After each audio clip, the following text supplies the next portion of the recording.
Good morning बच्चों। मैं उमा शर्मा, आपकी हिंदी की क्लास टीचर। हमने पहले कली और तितली के बारे में पढ़ा था कि किस प्रकार से एक तितली कली पर बैठती है और फिर कली को अपने साथ खेलने के लिए कहती है, तो कली भी खुश होकर तितली के साथ खेलती है। आज हम पढ़ेंगे बुलबुल के बारे में।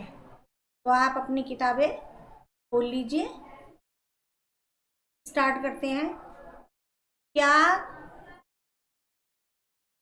तुमने कभी बुलबुल देखी है?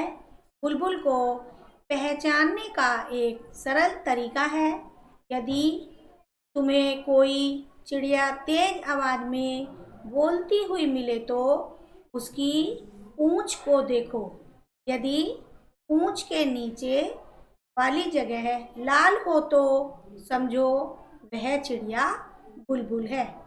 बच्चों, बहुत पक्षी होते हैं। चिड़िया सबसे छोटी होती है, बाकी पक्षी कुछ बड़े होते हैं और बहुत से पक्षी तो विशालकाय यानी बड़े शरीर वाले भी होते हैं। लेकिन चिड़िया छोटी होती है। उन्हीं छोटी चिड़ियाओं में एक बुलबुल होती है। बाकी जो और चिड़िया होती हैं उनकी पूंछ नीचे से सफ़ेद होती है, लेकिन बुलबुल की पूंछ नीचे से कुछ लाल होती है और बुलबुल तेज तेज आवाज में बोलती है। इसलिए हम बुलबुल की पहचान उसकी पूंछ को देखकर करेंगे। जब वह उड़े तो पूंछ का सिरा भी ध्यान से देखना।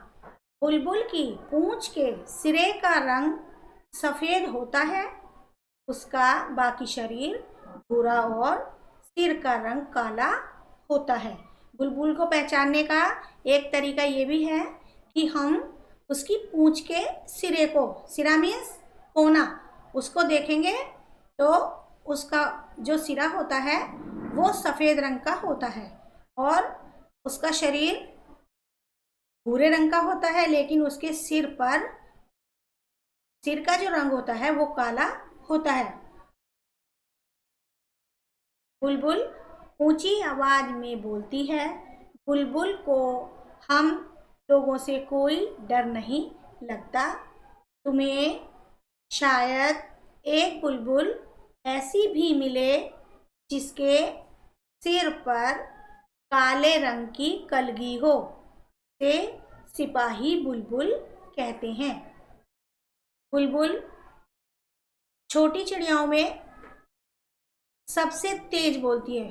चिड़ियाएँ छोटी छोटी चींची करती रहती हैं, लेकिन बुलबुल थोड़ा सा लय में बोलती है मगर ऊंची आवाज में बोलती है।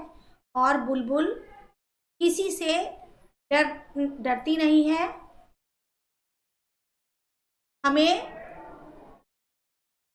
एक ऐसी बुलबुल भी मिले जिसके सिर पर कलगी मीन्स जैसे पगड़ी होती है, उसके सिर पर एक पगड़ी जैसी होती है जिसे सिपाही बुलबुल कहती हैं। सिपाही मीन्स जैसे हम किसी को अपना सरदार बना लेते हैं या कहते हैं ये हमारा बॉस है, उसी प्रकार से बुलबुल उनका सिपाही होता है। तो हम बुलबुल की पहचान कैसे करेंगे? उसकी पूंछ को देखकर और उसके सिर को देखकर। और तीसरा, बुलबुल तेज आवाज में लय में बोलती है।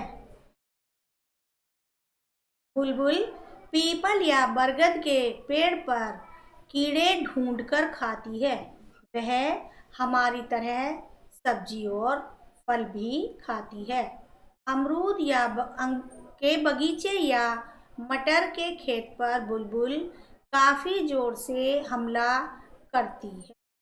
बुलबुल कहाँ बैठती है? पीपल के पेड़ पर बैठती है या बरगद के पेड़ पर। पीपल पे सबसे ज़्यादा बैठती है और जो पीपल के पेड़ पर कीड़े होते हैं वह उसे खाती है। बुलबुल जैसे हम सब्जी खाते हैं और फल खाते हैं, उसी प्रकार से बुलबुल भी सब्जी और फल खाती है। बुलबुल शाकाहारी होती है, इसीलिए वो फल और सब्जी खाती है। अमरूद के बगीचे में उसकी खुशबू को सूंघकर या मटर के खेत पर जहाँ मटर लगी हुई होती है वहाँ पर बुलबुल जोर जोर से हमला मीन्स वार करती है और अमरूद खाती है और उसकी मटर को खाती है। वह अपना घोंसला सूखी हुई घास और छोटे बच्चों पौधों की पतली जड़ों से बुनती है। घोंसला अंदर से एक सुंदर कटोरे जैसा दिखता है। बुलबुल के घोंसले में बिल्कुल सूखी घास और पौधों की पतली पतली जड़ें होती हैं। उसके घोंसले का जो आकार होता है वो एक कटोरे की जैसा होता है। बुलबुल एक बार में 2 या 3 अंडे देती है। उसके अंडे हल्के गुलाबी रंग के होते हैं। तुम उन्हें ध्यान से देखो तो तुम्हें उन पर कुछ लाल, कुछ भूरी और कुछ बैंगनी बिंदियाँ दिखाई देंगी। बुलबुल पूरे दिन में एक या दो या 3 अंडे ही देती है, जो एक ही बार में देती है। जो उसके अंडे होते हैं वो हल्के गुलाबी रंग के होते हैं और उन्हें हम जब ध्यान से देखेंगे तो उनके ऊपर अंडों के ऊपर जो है लाल, कुछ भूरा और कुछ बैंगनी रंग जो होता है उसी की बिंदियाँ दिखाई देती हैं। बच्चों, ये आपका लेसन पूरा हुआ। आप इसे ध्यान से पढ़ेंगे। धन्यवाद।